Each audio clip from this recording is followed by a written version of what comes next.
Morning everybody, Paul here.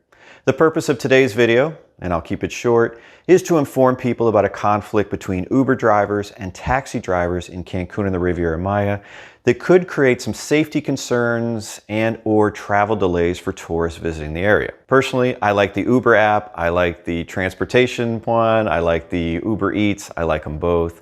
I use the transportation app extensively in the US and in Mexico, but I have never used it in the Mexican state of Quintana Roo, and that's where Cancun and the Riviera Maya are located. The main reason why I haven't used it there for transportation is because it has not been an option until very recently. Uber's been trying to do business in Quintana Roo since 2016, but due to pressure from the taxi unions, which are very powerful, the state government made a law that said that the Uber would have to get a concession similar to the taxi companies in order to do business there, and the government wasn't going to give them one. Obviously, Uber appealed this, and it's taken quite a bit of time, but on January 11th of this year, 2023, a judge ruled in favor of Uber, which now allows them to operate legally in the state of Quintana Roo. You see, this is a very recent development. That decision from the court system has not been accepted well by the taxi unions or their drivers, and things have gotten very ugly since then. Now what we're seeing are daily reports and videos coming out of that area of taxi drivers blocking Uber vehicles, chasing them down,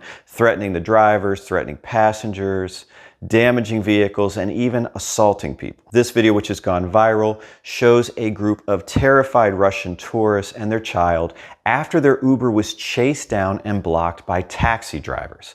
The police did respond to the scene, but they didn't make any arrests in this case. They just kind of maintained the peace, very ineffectively, in my opinion. Those tourists weren't injured, but that's not always the case.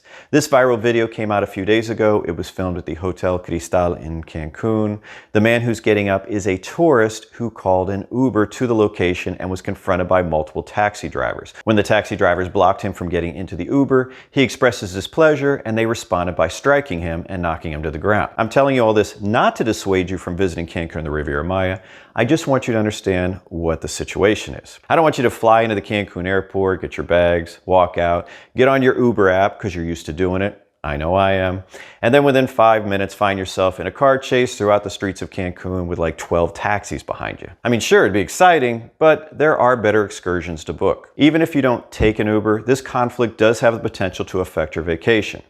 For example, yesterday in protest, taxis blocked the entrance to the hotel zone in Cancun. As a result, tourists who had to get to the airport had to actually walk their luggage out of the area and then try to get some other transportation. Some were picked up by police vehicles, some by private cars, and some by Ubers, I imagine. In response to this whole mess, yesterday, the U.S. Embassy in Mexico issued an alert to its citizens just to inform them of the situation. They didn't say, don't go there. They just wanted to know what's going on. Kind of like why I'm doing this video. So if you found the video informative, do me a favor and give it a thumbs up. And if you'd like to see more videos about Mexico, you might want to hit that subscribe button. I got a lot of stuff planned for 2023. Until next time, hasta luego.